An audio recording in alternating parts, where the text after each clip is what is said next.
കർത്താവിൽ പ്രിയരെ, ഇന്ന് വലിയ നോമ്പിൽ 4-ാം ദിവസം ഇന്ത്യയുടെ മുൻ രാഷ്ട്രപതി ഡോക്ടർ APJ അബ്ദുൽ കലാം തൻ്റെ ബാല്യകാലത്തിലെ ഒരു ഓർമ്മ പങ്കുവയ്ക്കുന്നത് ഇപ്രകാരമാണ്. ഒരു രാത്രിയിൽ കലാമിൻ്റെ അമ്മ ഒരു നീണ്ട ദിവസത്തെ കഠിനാധ്വാനത്തിന് ശേഷം അത്താഴം പാകം ചെയ്തപ്പോൾ ചില റൊട്ടികൾ കരിഞ്ഞുപോയി. അവർ അത് കലാമിൻ്റെ പിതാവിൻ്റെ മുൻപിൽ വച്ചു. യാതൊരു മടിയും കൂടാതെ അച്ഛനത് കഴിച്ചു. പിന്നീട് റൊട്ടി കരിഞ്ഞുപോയതിൽ അമ്മ അച്ഛനോട് ക്ഷമ ചോദിക്കുന്നത് കലാം കേട്ടു. അപ്പോൾ കലാം തൻ്റെ ഭാര്യയോട് മറുപടിയായി ഇപ്രകാരം പറഞ്ഞു: വിഷമിക്കേണ്ട, എനിക്ക് കരിഞ്ഞ റൊട്ടി വളരെ ഇഷ്ടമാണ്. ആ രാത്രിയിൽ കലാം അച്ഛനോട് ഗുഡ് നൈറ്റ് പറയാൻ പോയപ്പോൾ ചോദിച്ചു, ശരിക്കും അച്ഛന് കരിഞ്ഞ റൊട്ടി ഇഷ്ടമാണോ എന്ന്.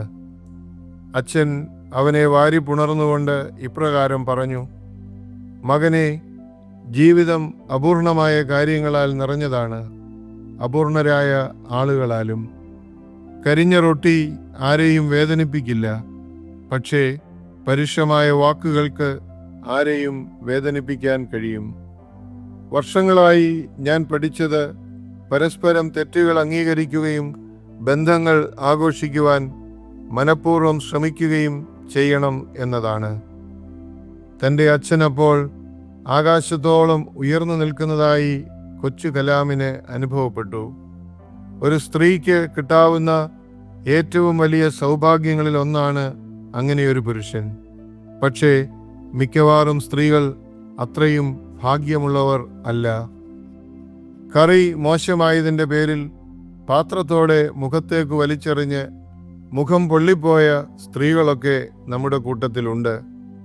സദൃശവാക്യങ്ങൾ 12-ാം അധ്യായം 18-ാം വാക്യത്തിൽ പറയുന്നു: വാക്കുകൊണ്ട് കുത്തും പോലെ മൂർച്ചയായി സംസാരിക്കുന്നവർ ഉണ്ട്, എന്നാൽ ജ്ഞാനികളുടെ നാവോ സുഖപ്രദം.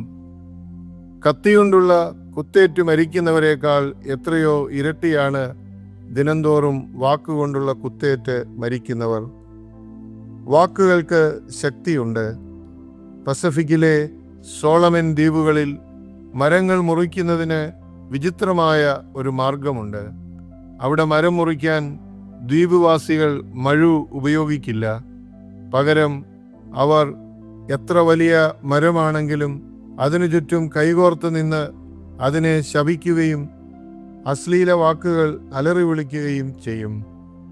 ഒടുവിൽ എത്ര വലിയ മരമാണെങ്കിലും ഈ ശാപവാക്കുകൾ സഹിക്കാൻ കഴിയാതെ 1 മാസത്തിനുള്ളിൽ അത് മരിച്ച് താഴെ വീഴും.